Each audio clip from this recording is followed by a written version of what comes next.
नमस्कार YouTube channel N universe 22 में आपका स्वागत है। इस वीडियो में हम डिस्कस करेंगे सेंट्रल एयर कंडीशनिंग सिस्टम क्या है और ये कैसे काम करता है और इसके क्या क्या कंपोनेंट्स हैं। सबसे पहले सेंट्रल एयर कंडीशनिंग सिस्टम का यूज़ कहाँ पे होता है।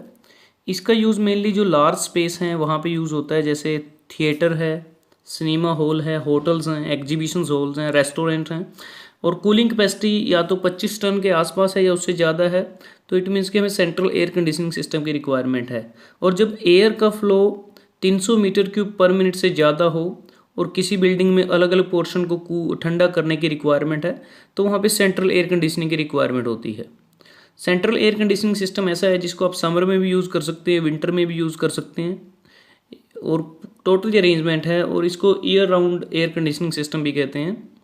और सबसे पहले हम इस सिस्टम में देखते हैं कि इसमें एक एयर हैंडलिंग यूनिट होती है, दूसरी कंडेंसिंग यूनिट होती है, और दोनों अलग अलग होती हैं। और हम डायग्राम में देख सकते हैं कि इसमें जो अरेंजमेंट है कंपोनेंट्स की क्या क्या और कैसे अरेंजमेंट है। ये जो डायग्राम है ये सेंट्रल एयर कंडीशनिंग सिस्टम का डायग्राम है। सबसे पहले ये कंप्रेशर है और यहाँ पे एक कंडेंसर लगा हुआ है, और ये थ्रोटल वाल्व है, और ये मेन डक्ट कूलिंग है, एक हिसाब से एक इवेपोरेटर की तरह काम करती है। दूसरा है कि यहाँ डैम्पर्स लगे हुए हैं, और ये हमारे पास फिल्टर है, यहाँ हीटर लगा हुआ है, ये ह्यूमिडिफायर है, और ये हमारे पास एलिमिनेटर्स हैं, और ये हीटर है, और यहाँ पे ये हमारे पास सप्लाई एयर के लिए पाइप है और डक्ट है, और ये टर्न एयर के लिए डक्ट है, और यहाँ ब्लोअर लगा है जिसको हम मोटर की हेल्प से ड्राइव करते हैं। तो इस डायग्राम में हम देख सकते हैं कि जो मेनली कंपोनेंट्स हैं ये हमें नज़र आ रहे हैं। और दूसरा है कि जो compressor, condenser, heating, cooling and humidifier coil और फैन, ये सब कंपोनेंट्स एक ही जगह पे हैं और नॉर्मली बेसमेंट में होते हैं। इसमें जो कंडीशन्ड और चिल्ड वाटर को अलग अलग जो रूम्स में हमें भेजा जाता है, वो सप्लाई डक्ट की मदद से एयर को और वापस कंट्रोल यूनिट में भेजा जाता है किसी पाइपिंग या रिटर्न डक्ट की हेल्प से। और इसमें जो सप्लाई एयर है, जो ये सप्लाई एयर जाएगी, इसमें क्या होता है कि इसका जो कुछ पोर्शन है वो एटमॉस्फेयर में एग्जॉस्ट हो जाता है, और जो कंडीशन स्पेस होती हैं, जो हमें जो रूम्स हैं, जो रेफ्रिजरेटेड स्पेस है जिसको ठंडा करना है, वहाँ पे जो हमारे पास जो सप्लाई एयर है, ठंडी हवा है, वो कुछ पोर्शन उसका एग्जॉस्ट हो जाता है एटमॉस्फेयर में। तो जो पोर्शन हमारा एग्जॉस्ट हुआ है, क्योंकि बाकी जो रिमेनिंग एयर और रिटर्न एयर वापस आ जाएगी और उसको हम रिसर्कुलेट करते रहते हैं, लेकिन जो पोर्शन हमारा एग्जॉस्ट हुआ है एटमॉस्फेयर में, उसको हम फुलफिल करते हैं कि जो फ्रेश एयर वो एंटर करती है, और उतनी ही फ्रेश एयर एंटर करती है जितनी हमारी एग्जॉस्ट हुई है। उस क्वांटिटी को हम मेंटेन रखते हैं, उसी अमाउंट में हम फ्रेश एयर को इनटेक करते हैं। और इसमें क्या है कि यहाँ इनटेक से क्या होता है कि जब फ्रेश एयर आएगी वो डैम्पर्स के थ्रू आएगी, वो डैम्पर से पास करेगी, डैम्पर से जाएगी वो फिल्टर में। फिल्टर में क्या होता है कि जो फिल्टर का मेन काम है कि अगर एयर के अंदर कोई डस्ट है, डर्ट है, या कोई हार्मफुल बैक्टीरियाज हैं, उनको रिमूव करना, तो फिल्टर की हेल्प से वो रिमूव हो जाते हैं। अब इसमें क्या है कि जैसे ये दो refrigeration system, air conditioning system है, ये समर और विंटर दोनों में यूज़ होता है। तो सबसे पहले अगर समर की बात करें, तो समर में फिर हीटर का जो काम है वो ऑपरेट नहीं होगा। हीटर जो हमारा है वो इन ऑपरेटिंग हो जाएगा। मेनली जो कूलिंग कोयल है वो काम करेगी। अब जो कूलिंग कोयल काम कैसे करती है कि यहाँ से रेफ्रिजरेंट फ्लो करता है कि कंप्रेसर से जाएगा कंडेंसर में, कंडेंसर से वो कंडेंसेट होके जाएगा, फिर थ्रोटल वाला एक्सपेंशन प्रोसेस होगी, फिर वो वेपोरेटर या कूलिंग कोयल से पास करेगा, फिर वापस ये कंप्रेसर में आ जाएगा।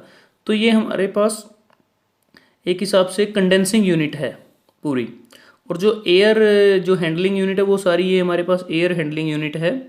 तो ये तो प्रोसेस हमारा रेफ्रिजरेशन सिस्टम की तरह ही चलता रहेगा, रेफ्रिजरेंट है वो आता जाए यहाँ चलता रहेगा। तो उसके बाद जब एयर यहाँ से पास करेगी, जो कूलिंग कोयल है, तो कूलिंग कोयल से जब एयर पास करेगी तो वो क्या है कि वो, क्योंकि जो कूलिंग एयर जो कोयल से पास करेंगे, क्योंकि जो कोयल का जो टेम्परेचर है वो जो हमारे रेफ्रिजरेट स्पेस में हमें चाहिए, जो रिक्वायर्ड हमारा ड्राई वाला टेम्परेचर है, उससे ये जो टेम्परेचर है कूलिंग कोयल का बहुत कम होता है। तो क्या होगा कि जब एयर यहाँ से पास करेगी वो काफ़ी ठंडी हो जाएगी। और यहाँ पे ह्यूमिडिफायर लगा है, तो जैसे मैं आपको बता रहा हूँ कि मैं समर में यूज़ करते हैं इसको, तो इन दैट केस हीटर काम नहीं करेगा। और जो ह्यूमिडिफायर है वहाँ पे दो प्रोसेस होती हैं, एक होता है ह्यूमिडिफिकेशन और दूसरा होता है डीह्यूमिडिफिकेशन। ह्यूमिडिफिकेशन में हम मॉइस्चर को ऐड करते हैं एयर के अंदर और डीह्यूमिडिफिकेशन में हम मॉइस्चर को रिमूव करते हैं। अगर इसको समर में यूज़ करेंगे तो क्या होता है कि हमारे पास डीह्यूमिडिफिकेशन की प्रोसेस होगी, अगर विंटर में यूज़ करेंगे तो ह्यूमिडिफिकेशन की प्रोसेस होगी। तो जब हम यहाँ डीह्यूमिडिफिकेशन प्रोसेस करेंगे, इसको मेनली हम क्या करते हैं, मॉइस्चर को रिमूव करने के लिए करते हैं और हमारा जो ड्राई वाला टेम्परेचर है वो कम नहीं होता, मतलब कहते हैं कि वो चेंज नहीं होगा। और इस प्रोसेस में क्या है कि दो तरह से इसको कर सकते हैं, या तो एयर वॉशर की हेल्प से या केमिकल की हेल्प से।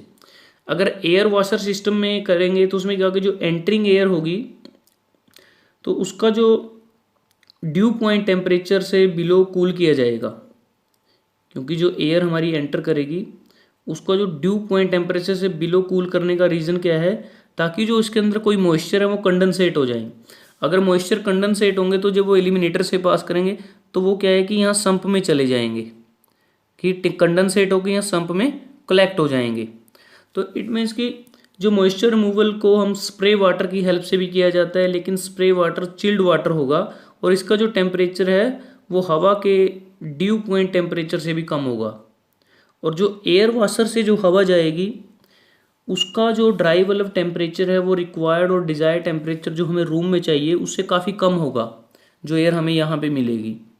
तो एयर वॉशर, और दूसरा है कि एक तो प्रोसेस एयर वॉशर से हम डीह्यूमिडिफिकेशन कर सकते हैं, दूसरा है कि हम केमिकल की हेल्प से भी डीह्यूमिडिफिकेशन प्रोसेस कर सकते हैं, क्योंकि जो केमिकल हैं वो मॉइस्चर को एब्जॉर्व कर लेते हैं। जनरली क्या है कि दो टाइप्स के केमिकल यूज़ करते हैं और इनको एब्जॉर्बेंट भी कहते हैं। पहला है कैल्शियम क्लोराइड और दूसरा है सिलिका जेल और एक्टिवेटेड एमोनिया, और ये मॉइस्चर को रिमूव करने में हेल्प करते हैं। तो इन दोनों में से किसी भी प्रोसेस का यूज़ करके हम डीह्यूमिडिफिकेशन कर सकते हैं। और हमने जैसा कहा कि इसके बाद जो हवा, जो एयर यहाँ पे होगी, इसका जो टेम्परेचर है वो जो हमें टेम्परेचर चाहिए उससे बहुत कम होगा। तो हमें रिक्वायर्ड टेम्परेचर चाहिए, डिज़ायर्ड टेम्परेचर जो हमें रेफ्रिजरेटेड स्पेस में चाहिए, तो उसको क्या करेंगे, तो यहाँ हीटर लगा हुआ है, इस हीटर से हम क्या है कि उस हवा को थोड़ा हीट कर देंगे ताकि हमारे पास जो डिज़ायर्ड और कंफर्ट कंडीशन के हिसाब से जो एयर चाहिए वो हमें मिल जाए। तो जो वो टेम्परेचर यहाँ उसका राइज हो गया है। तो राइज होने के बाद क्या होगा कि यहाँ ब्लोवर और फैन लगे हुए हैं जो मोटर की हेल्प से रन करते हैं। तो यहाँ हवा को वो सक करते हैं और यहाँ सप्लाई डक्ट से यहाँ सप्लाई एयर जाएगी डक्ट्स में, और जो डक्ट्स की ओपनिंग है वो अलग अलग रूम के अंदर है और वहाँ पे वो क्या करेगी, वो एयर को डिस्ट्रीब्यूट कर देगी। ठीक है, उसके बाद जो एयर है वो हमारी रिटर्न एयर वापस फिर आ जाएगी, सारी जो कंडीशनिंग है उसको प्रोवाइड करके। और जो अमाउंट हमारी जो एयर की एग्जॉस्ट हुई है एटमॉस्फेयर में, तो उतनी ही अमाउंट फ्रेश एयर यहाँ से लेंगे और वो उसके साथ मिक्स होकर वो फिर रिसर्कुलेट करती रहती है। तो ये था समर के केस में। अगर हमारे पास विंटर का केस है कि हमें विंटर में इसको रन करना है, तो विंटर में हमें गर्म हवा की रिक्वायरमेंट है, तो इन दैट केस क्या है कि ये जो हीटर है ये ऑपरेट हो जाएगा और जो कूलिंग कोयल है वो काम नहीं करेगी। तो डायरेक्ट क्या है कि एयर आएगी, return air plus fresh air filter से पास करेंगी, फिल्टर डस्ट, डर्ट और बैक्टीरियाज को रिमूव करके हीटर से पास कर देगा, उसको गर्म कर देगा। और ह्यूमिडिफायर में क्या होगा कि ह्यूमिडिफिकेशन प्रोसेस होगी अब, और इसमें क्या है कि थोड़े मॉइस्चर हैं वो एडअप हो जाएंगे। उसके बाद क्या होगा कि हीटर से क्या है कि उसको और गर्म किया जाएगा और ब्लोअर की हेल्प से उसको फिर से सर्कुलेट किया जाएगा। तो इस तरह से मेनली ये काम होता है।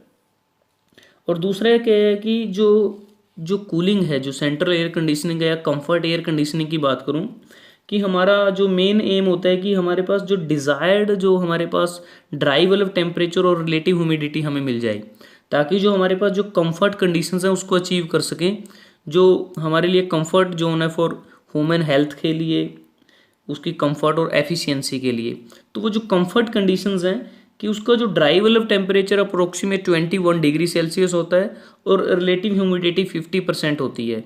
तो ये हमारे पास कंफर्ट जोन की कंडीशन है जिसको हम अचीव करने की कोशिश करते हैं। दूसरा क्या है कि इस सिस्टम की कुछ एडवांटेजेस भी हैं, कि जैसे इसकी इनिशियल और रनिंग कॉस्ट काफ़ी कम है अगर सेपरेट यूनिट की टोटल कॉस्ट से कंपेयर करें। दूसरा है कि इस सिस्टम को बेसमेंट में और किसी अनइम्पोर्टेंट प्लेस पे भी लगा सकते हैं जो एयर कंडीशनड रूम से दूर हो। और तीसरा कि इसमें जो वाइब्रेशन है और नॉइज़ की जो डिस्टर्बेंस है बहुत कम है, इसकी मेंटेनेंस काफ़ी इजी है। और तीसरा है कि जो सर्कुलेट एयर का कुछ पोर्शन एटमॉस्फेयर में एग्जॉस्ट हुआ है और रिमेनिंग पोर्शन जो हमारा वापस चला जाता है, तो रिटर्न डक्ट के थ्रू और फ्रेश एयर के साथ मिक्स हो जाता है, जिससे एयर की रेफ्रिजरेशन कम हो जाती है, क्योंकि हम जो एयर को बार बार रीयूज़ कर सकते हैं।